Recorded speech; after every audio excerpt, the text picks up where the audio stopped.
As you can see, the Black Creek is doing what it was intended to be built for. I've already concluded there will be another floor crosser that will cross from the Conservatives to the Liberals to give Carney his majority.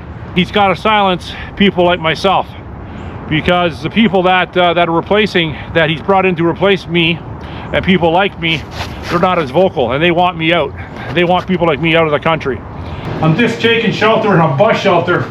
I'm just finishing up 7 kilometers. This hike, it got me, but I give my end of year thoughts on how Canada is going, how North America is going, and how I perceive it continuing to go for 2026. So stick around if you want to watch, and I'll put in some footage of my 7 kilometer hike. Thanks for watching. Thanks for supporting the channel in 2025, and hopefully you continue supporting it in 2026. I want to grow it bigger, and hopefully that happens. Well, here's my 2025 recap and what I think is going to transpire in 2026. 2025, in my estimation, wasn't a good year for Canada and for other parts of the world, but let's try to focus on North America at the very least. Donald Trump regains his second term as the 47th president. Mark Carney becomes prime minister in April of this year after replacing Justin Trudeau. It was an installment. It wasn't a fair election. Mark Carney, as I've said in many of my videos, was installed through the World Economic Forum, financed through the Communist Party of China. He's an operative, Chinese Communist Party operative, and there's no doubt about that. Canada is, in my estimation, has been taken over by the globalists. It has been overrun with unsustainable immigration, and people like myself and generations before me that are still alive, like boomers, a lot of Gen X, Gen Z, are being pushed out by the Great Replacement process, which is to bring in people from all over the world to replace existing immigration to realize the completion of a post-national country of Canada. Moving forward, we have the Conservative Convention in Calgary at the end of January. Myself, I've already concluded there will be another floor crosser that will cross from the Conservatives to the Liberals to give Carney his majority. Not only do I think there'll be one, there will be two, to give him the extra cushion of having one more on the majority, so it'll be easier for him to pass whatever he wants through. And he has a lot of censorship bills that have to be passed, C8 and C9 specifically. And he's got to silence people like myself, because the people that that he's brought in to replace me, and people like me, they're not as vocal, and they want me out. They want people like me out of the country. Now, we're going to continue on the same financial trajectory that Canada's been under for the last 10, 11 years under Liberal rule, which is a disaster.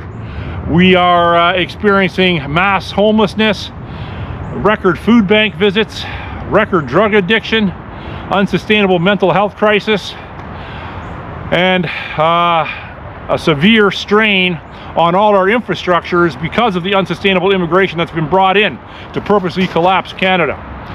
Now, our medical infrastructures in particular are feeling the brunt of the immigration. People are dying in waiting rooms. People are electing for medically assisted in dying, or unaliving, I should say. And that's all going to be compounded in 2026.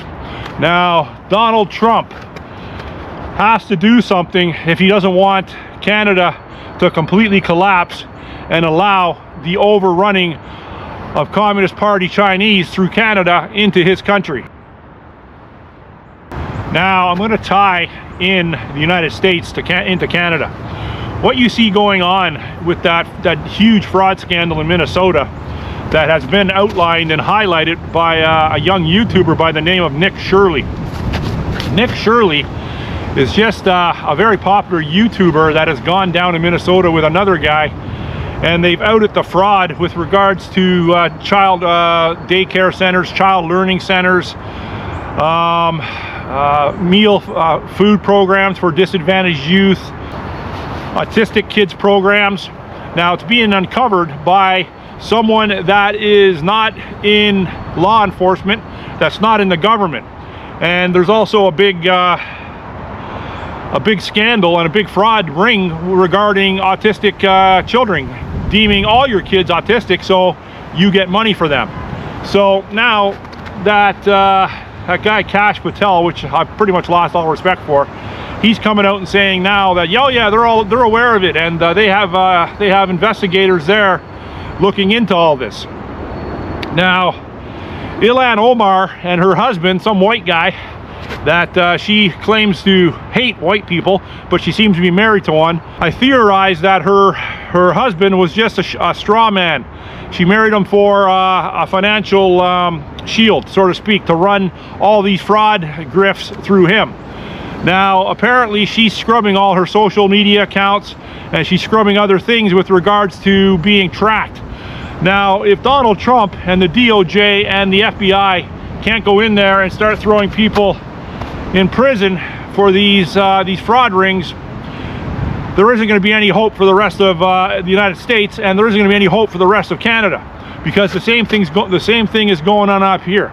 We have a huge Somali community, and let's face it, they come from a country with little to no infrastructure, and when they come here, it's all hands on deck with regards to trying to circumnavigate and to fraud the system. I don't have specific examples here, other than the fact that they get child allowances for all their kids, and I've heard that they know the system, how to milk the Ontario Works program, which is our welfare program in Ontario. So it's going to be much of the same with regards to the widespread fraud from the Democrats down in the States to the Liberals up here. It's how they finance their grifts. It's how they finance to bring in their immigration. The corruption is so deep in North America, we are beyond repair. So my message for 2026 is very, very bleak. And I've said many times before, prepare for very dark times, because they're coming. Carney's going to get his majority government, and Pierre Poilievre is going to be pretty much nullified. So I got to walk out of here. I'm already pretty tired. I don't know if you can tell that. I already put in about 5 kilometers. Extremely windy, extremely cold today. Might have bit off a little bit more than I could chew today, but I got to make it back out of here.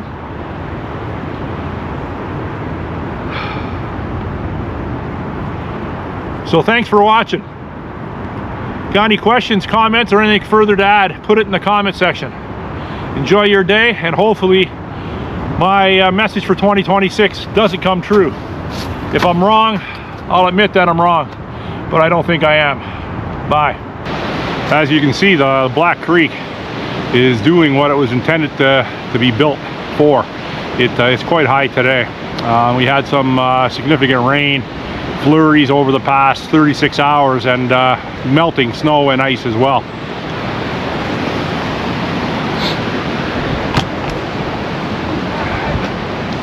And believe it or not, it will still go over these banks in heavier flood conditions. Pretty crazy. You don't want to fall in there today. A little closer to the action. You do not want to slip and fall in this today.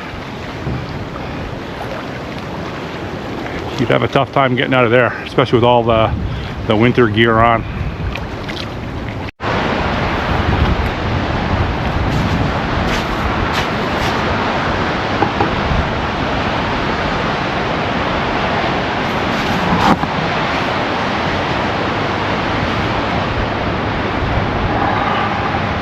Now, if you're one of the lucky few that tune in and watch my channel semi-regularly, you'll recognize where I am right now.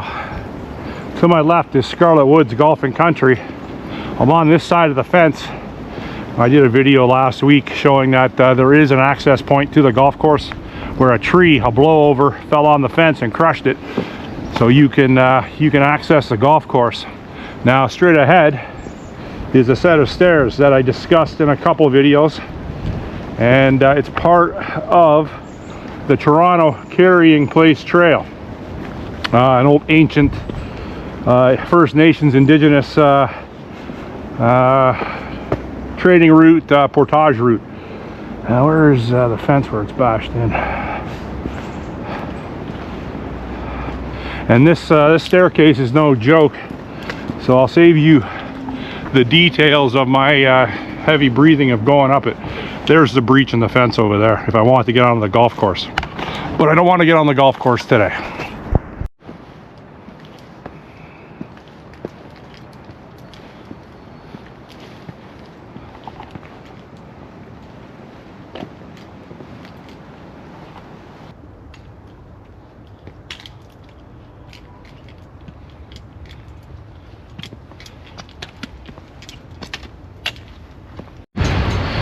So I just came through there. The stairs are over there. I just took a break at the top of the stairs, had a little coffee. And this is Roseland's Junior Public School. So history has it that this field, well, back in the day, was all wild roses. Hence, they called it Roseland's. And it was also a First Nations camp, an encampment.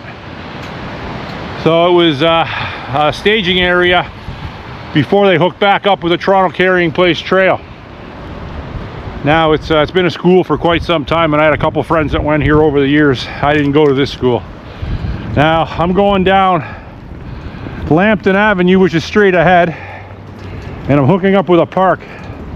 I'm gonna end up down in the valley again, and once I get down there, I'm gonna have a little talk. That's Topham Pond down there, way down there. And it's named after Frederick Topham, VC, a Victoria Cross recipient from the Second World War. But once I get down there, I'll go over old Freddy's VC a little bit more in detail. Just entering the path system, bringing me down to Topham Pond. And it's another extremely windy day today. Lots and lots of blowdown from the last couple days of extreme wind. I think we have gusts today between 65 and 90 kilometers an hour. It's crazy. So the pond to my left is Topham Pond, and it's named after Frederick Topham, VC. Frederick Topham, I consider him my local Victoria Cross recipient because he grew up and went to school near where I live. And I've known about Fred for a long time, and I've done a couple videos on him, which I'll put in the description.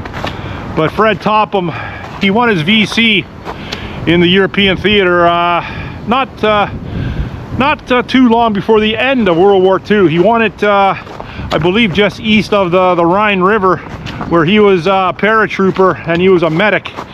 And like I said, you'll watch the full video if you want to in the description, but he sustained serious injuries, and he continued on with his duties of being a medic, and he rescued many of his comrades that were grievously injured. He didn't get to rescue them all, but he rescued a few of them, and as a result, he was awarded the Victoria Cross. I've seen Fred's actual Victoria Cross at the Canadian War Museum in Ottawa. On display there. I've seen it a couple times, and his red beret. I'll put the pictures up in this video of his VC and his beret if I can find it. And yeah, it's a very brave man. But I'm glad that he got some recognition, and they named the pond after him. So I'm just going to walk around it and make my way back home. Probably about 7 kilometers in total, thereabouts, and I'm already dragging my ass.